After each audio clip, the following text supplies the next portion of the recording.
all data is generated by processes, and these processes in turn are expressions of the underlying phenomena that you are investigating. Now, luckily, this does not mean that there are as many distributions as there are phenomena in the world.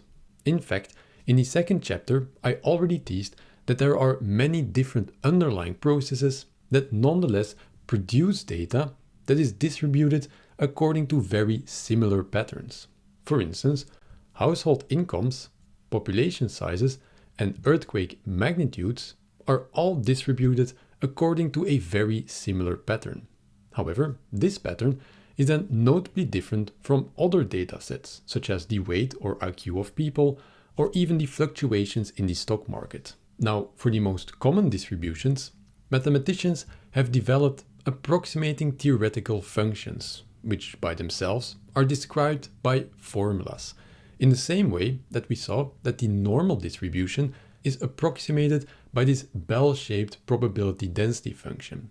And also this function had a formula describing it.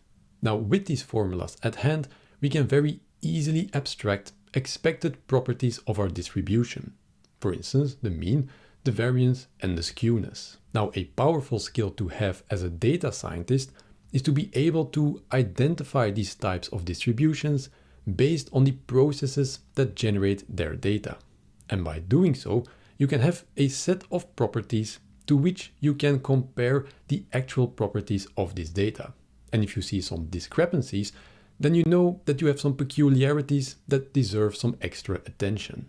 Now, in this lesson, we will travel through a distribution zoo, looking at the most common distribution functions, looking at the parameters that they require, and what we can learn from their distribution functions. Of course, we will also discuss some real-life scenarios and applications where you might encounter these distributions. And for each of these distributions, there will be Python code that generates populations according to these functions. So let's get into it. And we're going to start with the normal distribution. Now, I know we weren't going to discuss the normal distribution, but it's just a good introduction to see the structure of how we're going to look at these further distribution functions. So the parameters that define the shape of the normal distribution are the mean and the variance. And some examples are the height of people, or even trees within a forest, IQ, or even throwing darts at a dartboard.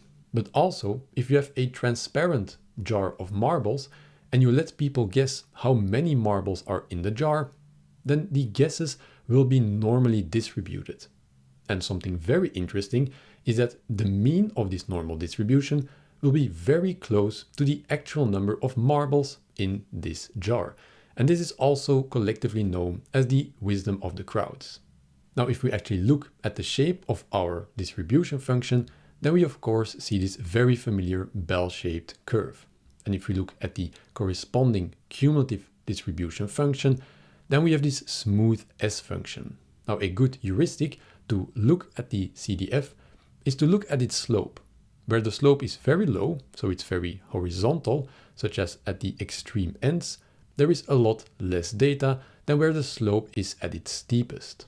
And this makes sense because this middle part of the CDF corresponds to the middle part of our histogram, and therefore it's where all of the data actually lies.